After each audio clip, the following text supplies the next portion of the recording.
त्यानंतर मी निघून आलो इकडे. सुनेत्रा वहिनींना आणि जाऊन भेटलो त्यांना. मी आणि माझे काही सहकारी, विशेषतः हर्षवर्धन पाटील, राजेश टोपे, शशिकांत शिंदेसाहेब आमच्याबरोबर होते. असे आम्ही काही लोक सुनेत्रा वहिनींनाही भेटलो आणि मग आम्ही निघून आलो. त्यानंतर मला माहीत नाही काय. तुमच्या आणि अजितदादांचे वैयक्तिक संबंध चांगलेच होते नाही. काय आठवणी तुम्हाला आज अजितदादा गेल्यानंतर आठवत आहेत? विधिमंडळाच्या तुम्ही काही आठवणी आवर्जून सांगता, वैयक्तिक तुमच्या चर्चा व्हायच्या?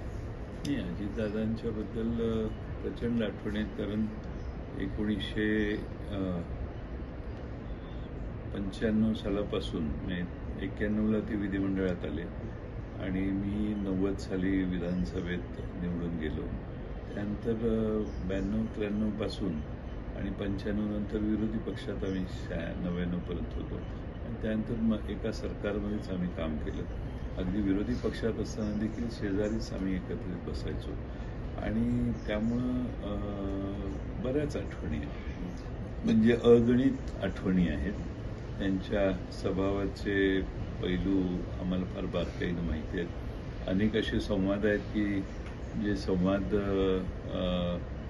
फार राजकीयदृष्ट्या देखील कदाचित महत्त्वाचे ठरले असते. पण आता त्या आठवणी आहेत आणि बऱ्याच प्रदीर्घ काळाच्या आठवणी आहेत. तुम्ही याही घटनेतनं अजूनही सावरले दिसत नाही, कारण शोकाकुल वातावरणामध्ये लोकांच्या आग्रहास्तव प्रचारामध्ये तुम्ही बैठका साध्या पद्धतीने घेत आहे. एकूणच या सगळ्या प्रकारामुळे नीतीवर तुम्ही फार मोठा प्रश्न उपस्थित लोकांच्या बैठकीमध्ये केला होता, दुःख व्यक्त केली होती. हो, आता नियती अशी असू शकते याच्यावरच आमचा विश्वास नाही आणि त्यामुळं हा ॲक्सिडेंट कसा झाला असाही प्रश्न पडतो. कारण अतिशय सगळ्या गोष्टी ठरल्यानंतर दादांचं असं एकाएकी जाणं हेच मनाला अजून ॲक्सेप्ट होत नाही. आणि असं विमान पडू शकतं आणि असं करतं ही पहिलीच घटना आहे. त्यामुळं सगळेच ह्याच्यात गेले आणि अशा पद्धतीनं मृत्यू येतात अनेकाला. शेवटी प्रत्येकाला जायचंच आहे शेवटी. पण एवढ्या अशा पद्धतीनं ॲक्सिडेंट होणं हे आम्हाला तर कधी अपेक्षा म्हणजे कुणाच्या ध्यानीमनी येणार नाही. आणि ज्या काळात आम्ही एकत्रित येण्याची सगळी चर्चा त्याच्यावर शिक्कामोर्तब झालेलं, त्यानंतर असं होणं याला माझ्या दृष्टीतून मला तर फार मोठा धक्का आहे की असं कसं होऊ शकतं. त्यामुळे नियती खरं म्हणजे फार क्रूर असते असंच त्याचा अर्थ. पण या नीतीला दोष देताना जो तपास सुरू आहे त्याकडे तुमचं लक्ष आहे. साधारण काय तपास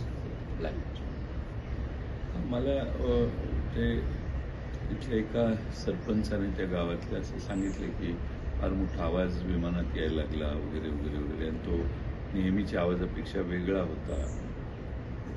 काय टेक्निकल फॉल्ट होता, कसा झाला, कशामुळं झाला, त्याला कोण जबाबदार, हे सगळं काही अंशी मला माहीत नाही ब्लॅक बॉक्समध्ये काय काय येणार, पण काही अंशी त्याच्यावर उजेड पडू शकतो. शेवटचा प्रश्न, तसं तुम्ही वयानं अजितदादांपेक्षा लहान होता, दिलीप वळसे पाटील असो, आरग पाटील असो, तुमच्यामध्ये काही संवाद त्यावेळी झाले होते की कोण पुढं असेल कोण मागं असेल, तो काही तुम्ही संवाद खाजगी बैठकीमध्ये शेअर केला होता?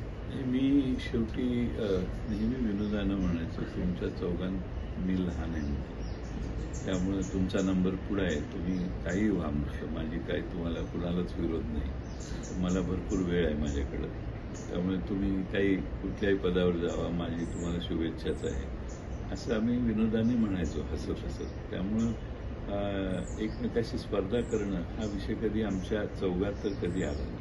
अधिवेशनात देखील तसंच व्हायचं, एका लेवलचीच मर्यादा टीका टिप्पणी राहायची. हा, मर्यादा सोडून एकमेकात, आम्ही विरोधी पक्षात आहोत ते एका बाजूला आहेत, मर्यादा सोडून मी कधी त्यांनी कधी माझ्याबद्दल भाष्य केलं नाही.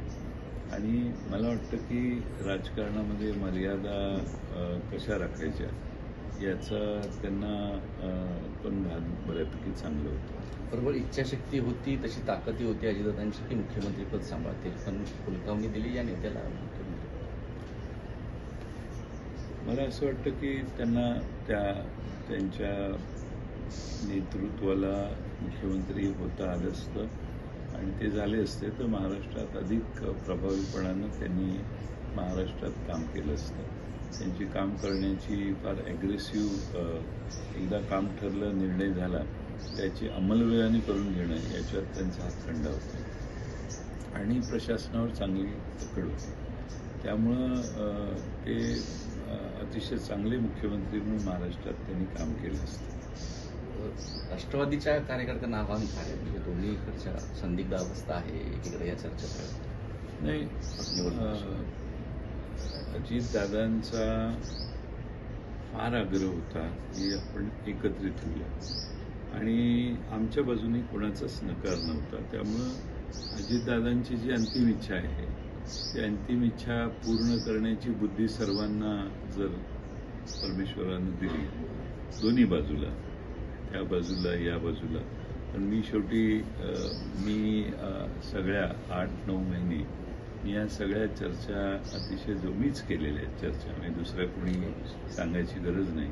आणि मग जसे चर्चा मटेरियलाइज व्हायला लागली, 55 व्हायला लागली, तसं मग इतरांना मी बोलवत गेलो आणि सगळ्यांची संमती आमच्या बाजूच्या लोकांची घेतलेली होती. आणि ते नेहमी म्हणायचे, माझे 40पैकी 39 आमदार किंवा 40ही म्हटले, मी म्हणेन तेच वागतील, एखाद दुसरा इकडं तिकडं वेगळी भूमिका व्यक्त करेल, पण माझ्या भूमिकेच्या पेक्षा वेगळी भूमिका कोणी घेणार नाही, अशी भूमिका अजितदादा वारंवार, कारण मी सारखं म्हणायचो, तुमच्या बाजूच्या सगळ्यांना सांगितलं का तुम्ही जयंतराव काय काळजी करू नका, मी म्हणेन तेच आमचे सगळेच्या सगळे आमदार काम त्या पद्धतीनं करतील.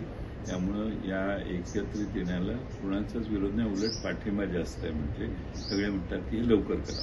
अगदी शेवटचं, आता सुनेत्रा वहिनींकडे शपथविधी होतोय, तर आता तुम्हाला किती शक्यता वाटते एकत्रित करण्याची चर्चा पुढे सरकेल? नाही, आता शेवटी मी ज्यांच्याशी संवाद करत होतो तीच व्यक्ती गेली, त्यामुळं आता त्यांच्या पक्षाच्या नेत्यांचा सुनेत्रा वहिनी आता उपमुख्यमंत्री होतील, आजचे सगळ्या गोष्टी होतील. त्यानंतर त्यांनी त्यांचे आमदार जे आहेत विधानसभेचे सदस्य, त्या आमदारांनी जी काय मतं आहेत, त्यांच्या काय भावना आहेत, हे तेवढंच महत्त्वाचं आहे. ते मिळून काही निर्णय घेत असतील तर मला वाटतं की दादांची अंतिम इच्छा पूर्ण होऊ शकते असं मला वाटतं. धन्यवाद साहेब. तर साऊथ मुंबई विभागातील घडामोडी जाणून घेण्यासाठी साऊथ मुंबई न्यूज चॅनलला लाईक, फॉलो, शेअर आणि सबस्क्राईब करा आणि बेल आयकॉनवर क्लिक करून ऑल करायला विसरू नका.